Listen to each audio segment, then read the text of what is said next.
안녕하세요. 안나의 백지편지의 안나입니다. 안녕하세요. 최영란입니다. 지난달에는 우리나라 최초의 노벨문학상 수상자가 발표되어 온 나라가 뜨겁게 반기며 기뻐했죠.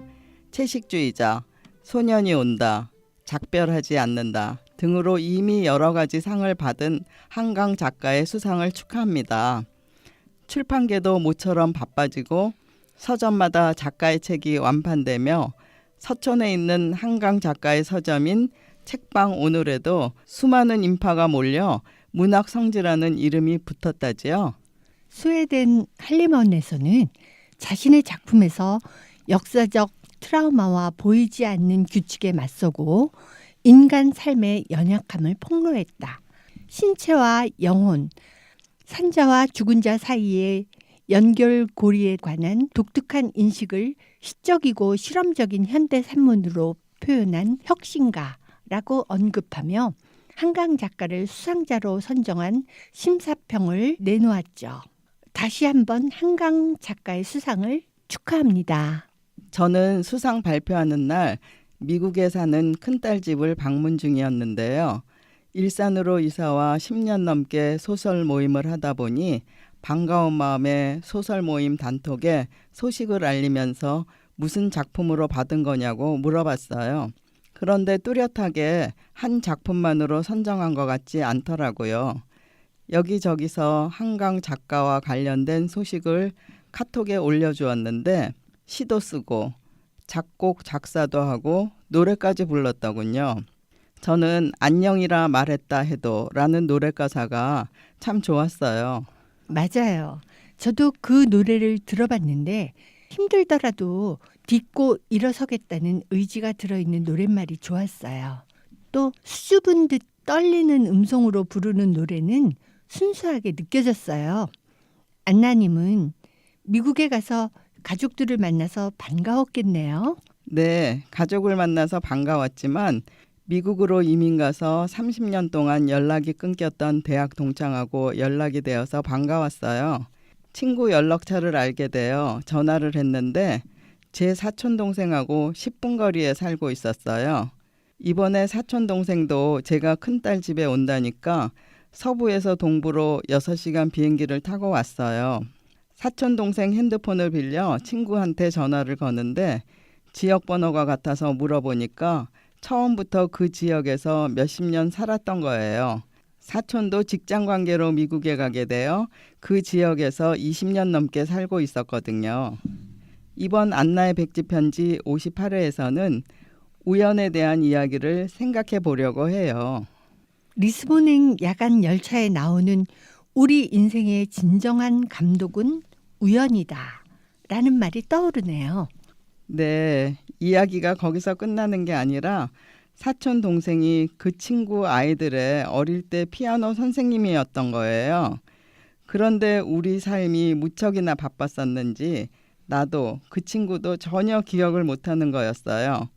제 사촌이니 분명히 제가 소개를 했을 텐데요.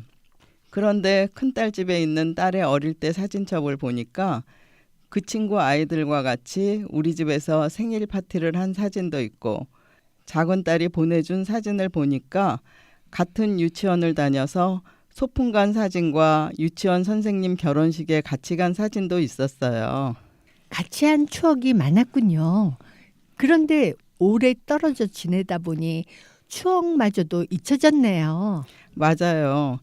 사촌 동생이 집으로 돌아가 자기 집에 있는 앨범에서 친구 집에서 아이들을 피아노 가르친 사진을 찾아 보내줬는데 그 사진을 보고도 서로 기억이 안 난다고 하면서 나이 탓인가 보다 하면서 둘러댔죠.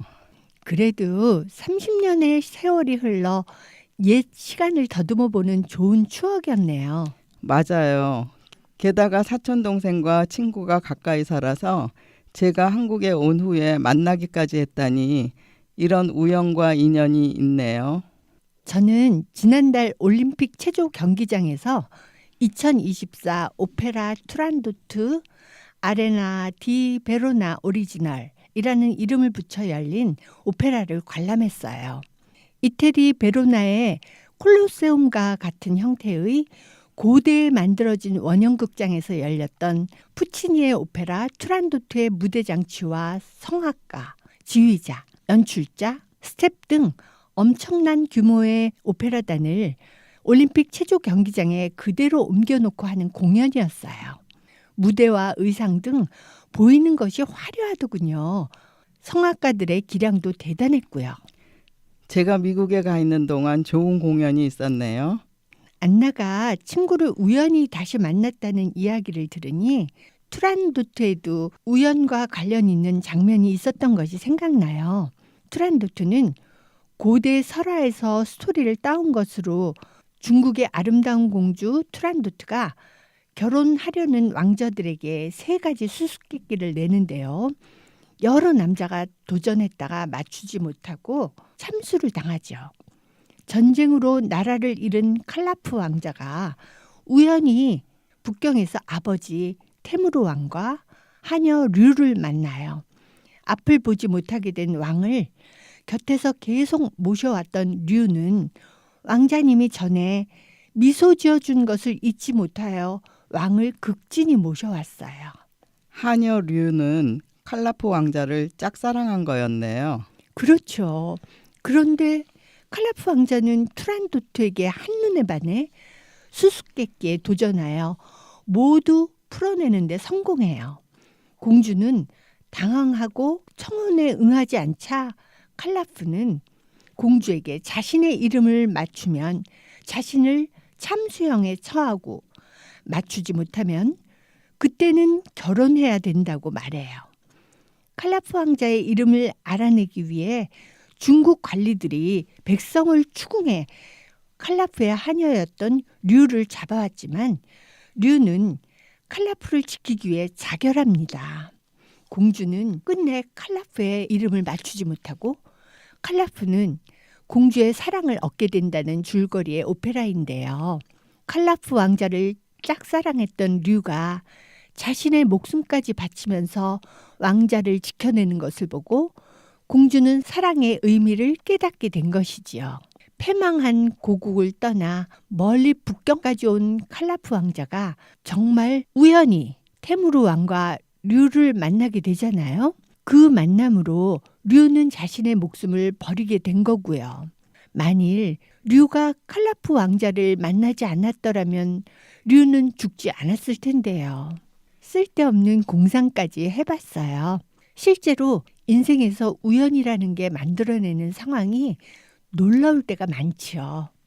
경고했던 우리의 일상을 한순간에 흔들어 놓는 우연도 있고 우리가 의도하지 않았어도 갑자기 일상에 들어와 인생을 좌지우지하는 크나큰 영향력을 미치는 우연도 있죠. 우연히 만난 일이라 해도 진심을 다한다면 선을 이룰 거예요. 60 중반을 넘도록 살아온 경험으로 세상에 우연은 없다는 생각이 들어요. 저도 동감이에요. 인생의 최고의 감독은 우연이다라고 했지만 원인 없이 이루어지는 것이 우연이고 원인에 의해 초래된 결과는 필연이라고 하죠. 간절한 바람이 우연을 만들어내는 게 아닐까요? 앞으로의 내 삶에서 또 어떤 우연을 만날까 궁금합니다. 오늘은 김경수님의 노래로 만남을 들으면서 안나의 백지편지 58번째 이야기를 마치겠습니다.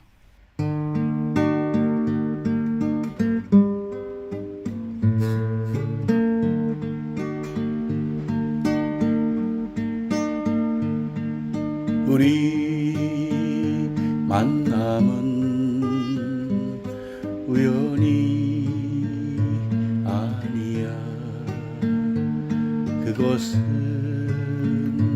우리의 바람이었어. 잊기엔 너무한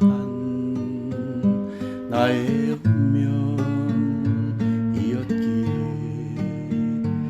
바랄 수는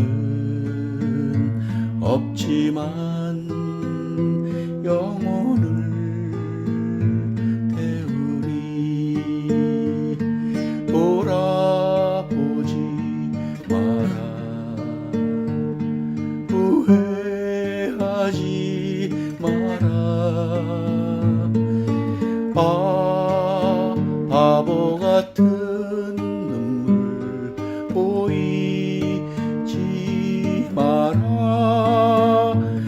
사랑해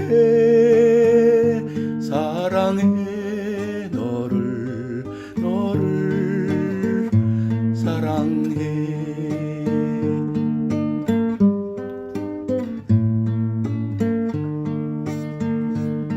돌아보지 마라 후회하지 마라 아 바보 같은 눈물 보이지 마라 사랑해 사랑해 너를 사랑해 사랑해 사랑해